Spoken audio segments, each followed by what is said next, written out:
बहुत सर्दी का मौसम था।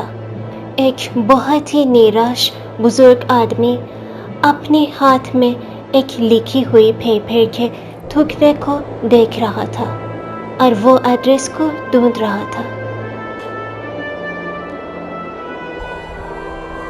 लगता है यही घर है वो। आशा है कि मेरे लिए वो दरवाज़ा खोलेंगे। उस बुजुर्ग आदमी ने दरवाजे की घंटी बजाई और वह ठंडी में थोड़ी देर रुका रहा, मगर किसी ने दरवाजा नहीं खोला। क्या आपने दरवाजे की घंटी बजाई? हाँ बेटा, मुझे इस घर के मालिक से मिलना था। क्या मैं अंदर आ सकता हूँ? मुझे लगता है कि आप गलत एड्रेस पर आई है। आप जाइए यहाँ से। रुको रुको बेटा, मगर मुझे इस घर के मालिक से मिलना ही है। क्या आपको इस घर के मालिक से मिलना है? मैंने कहा ना, जाओ यहाँ से। यहाँ कोई खैरात नहीं बांटी जा रही। प्लीज उन्हें जाकर बताए कि उनके पिताजी आए हैं। क्या उनके पिताजी? यकीन नहीं आ रहा कि आखिर में आपने चेहरा दिखाया। ठीक है, रुको थोड़ी देर, मैं उनको बुलाती हूँ। तुम्हें यकीन नहीं होगा, तुमसे मिलने कौन आया है? तुम्हारे पिताजी। क्या? हाँ, वो इतने बदल गए हैं कि मैं उनको पहचान नहीं पाई। ठीक है प्रिया, तुम अपने कमरे में जाओ। क्या मैं पूछ सकता हूँ कि इतने सालों के बाद कौन सी बात आपको यहाँ लेकर आ गई? क्या चाहिए अभी? बेटा, मैं अंदर आ सकता हूँ? यहाँ बहुत बहुत ठंडी है बाहर। ठीक है, आ जाओ। मुझे पता है, मुझे देखकर तुम खुश नहीं हो, मगर मैं जिस घर में रहता हूँ उनका छत टूट गया है। मैं वहां नहीं रह सकता अभी। अगर मेरी हालत अच्छी होती तो तुम्हें कभी भी डिस्टर्ब नहीं करता। क्या मैं यहाँ तुम्हारे साथ रह सकता हूँ? देखो पापा, मुझे पता है कि मेरा विला बहुत बड़ा है, मगर कोई कमरा खाली नहीं है। यहाँ बहुत सारे मेड्स रहते हैं। बेटा, मुझे कोई भी छोटा कोना दे दो, मुझे चलेगा। बस घर से बाहर मत निकालो। अपने बाप को रास्ते में मत सोने देना बेटा। ठीक है पापा, नीचे बेसमेंट में जो स्टोर रूम है वहां रह सकते हो। चलो आपको दिखाता हूं। मुझे उम्मीद है कि यहाँ रहने में आपको कोई प्रॉब्लम नहीं होगी। तुम्हारा बहुत शुक्रिया बेटा, बहुत शुक्रिया।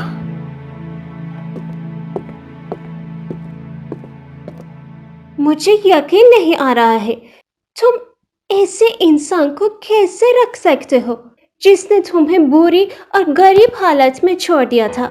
और वैसे भी उनका चेहरा भी ऐसा है कि मेरी फ्रेंड्स कभी देख ले तो मैं शर्मिंदा हो जाऊं। राजेश, तुमने हमेशा मुझे उनसे इंतकाम लेने की बातें सुनाई है कि एक बार मिल जाए तो ऐसा सबक सिखाऊंगा, सब हिसाब बराबर कर दूंगा। अभी क्या हुआ? मैं वही तो कर रहा हूँ, इसलिए तो उसे अपने बेसमेंट में छोड़ आया हूँ, ये बोल के कि दूसरे सारे कमरे खाली नहीं है। ठीक है, मगर उनका खाना भी नीचे ही पहुंचा देना, नहीं तो हमारी भूख मर जाएंगी। किया, मगर मुझे कहा गया था कि मेरे दादाजी तो मर गए हैं। मैं जाके उनसे मिलता हूँ।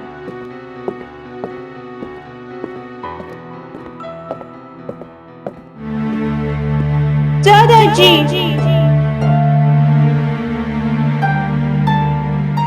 दादाजी, मैं हमेशा आपसे मिलना चाहता था। हमेशा सिर्फ आपको फोटो एल्बम्स में ही देखा है, मगर मुझे पापा ने बताया था कि आप मर गए हो। दादाजी, अभी से आप हमारे साथ ही रहेंगे ना? हाँ बेटा। मगर आप ये बेसमेंट में क्यों रह रहे हो? बेटा, मैं यही रहना चाहता हूँ नीचे। मुझे पुरानी जैसी जगह और चीजें ज्यादा पसंद है, इसलिए मैं नीचे रहता हूँ। सच में? ठीक है दादाजी, बाद में आके मिलता हूँ आपसे।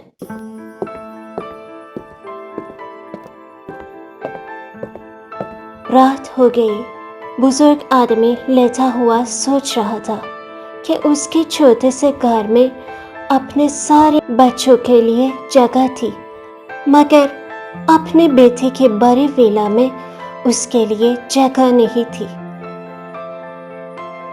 दादाजी कहाँ है? खाने नहीं आई? तुम फिक्र मत करो बेटा, मैं उनके लिए ब्रेकफास्ट ले जाएगी। मम्मी प्लीज, क्या दादाजी यहाँ हमारे साथ ब्रेकफास्ट कर सकते हैं आज?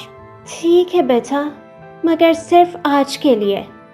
तो दादाजी बेसमेंट में जिंदगी कैसे जा रही है? क्योंकि आपने जो कहा था कि आपको पसंद है। बहुत अच्छी जा रही है बेटा, बहुत अच्छी। दादाजी प्लीज बेसमेंट को साफ सुथरा रखना और ख्याल रखना कि सालों के बाद भी ऐसा ही रहे। बस बहुत हुआ बेटा। मगर मम्मी, मैंने कुछ गलत नहीं कहा, बल्कि मैं तो आपके अच्छे के लिए कह रहा हूँ कि कल जब मेरी शादी हो जाएगी और मैं अपनी जिंदगी अपनी फैमिली के साथ यहाँ रहने आऊँगा, तब तक के लिए अपना बेसमेंट भी ऐसा ही रहे कि आप और पापा वहाँ आराम से रह सको। अपने बेटे की बातों ने माँ बाप की आंखें खोल दी। पापा, मुझे आपसे कुछ कहना है। मैंने और मेरी बीवी ने जो भी किया उनके लिए हम दोनों बहुत ही शर्मिंदा है। हमें माफ़ कर दीजिए पापा। तुम्हें पता है बेटा, जब तुम सब छोटे थे तब मैं देर से आया करता था घर पे। रात को देर तक काम करना पड़ता था तुम सबके और घर के खर्चे निकालने के लिए।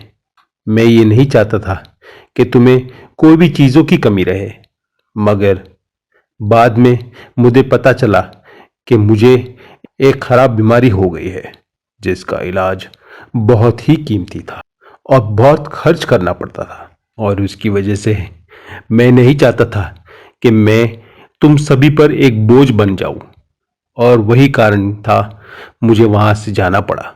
मगर उसके बाद क्या हुआ? आपकी बीमारी कैसे गई पापा? क्या बताऊं बेटा, एक भले इंसान ने मेरी मदद की और मेरी बीमारी का सारा खर्चा उसने अपने सर उठा लिया। और जब मैं ठीक हो गया तब तुम लोगों को बहुत ढूंढा और फाइनली मुझे तुम्हारा पता मिला, मगर तब बहुत देर हो चुकी थी। मुझे पता चला कि तुम्हारी मम्मी ने दूसरी शादी कर ली और तुम सब लोग बहुत ही अच्छी जिंदगी जी रहे हो। मैं ये कभी नहीं चाहता था बेटा कि मैं वापस आके तुम्हारी खुशहाल जिंदगी को खराब करूं, मगर आखिर मेरे पास और कोई चारा नहीं बचा था बेटा। अभी जो मेरी आखिर की जिंदगी में जी रहा हूं, मैं चाहता हूं कि मैं तुम्हारे साथ रहूं बेटा, तुम्हारे साथ ही गुजारूं। मुझे माफ कर दो पापा, मैंने बहुत ही जल्दी आपको जज कर लिया, और अगर आप ऐसे ही हमको छोड़ के चले गए थे तो भी मेरा हक नहीं बनता कि मैं इस तरीके से आपके साथ बर्ताव करूं। मैं बहुत खुश हूं पापा कि आप हमारे साथ हो। उस बुजुर्ग आदमी का बेटा समझ गया और उनके पिताजी ने उससे माफ भी कर दिया। उस विला के सबसे शानदार कमरा उनको दिया और उसके बाद बहुत ही प्यार से सब उस घर में रहे। दी एंड।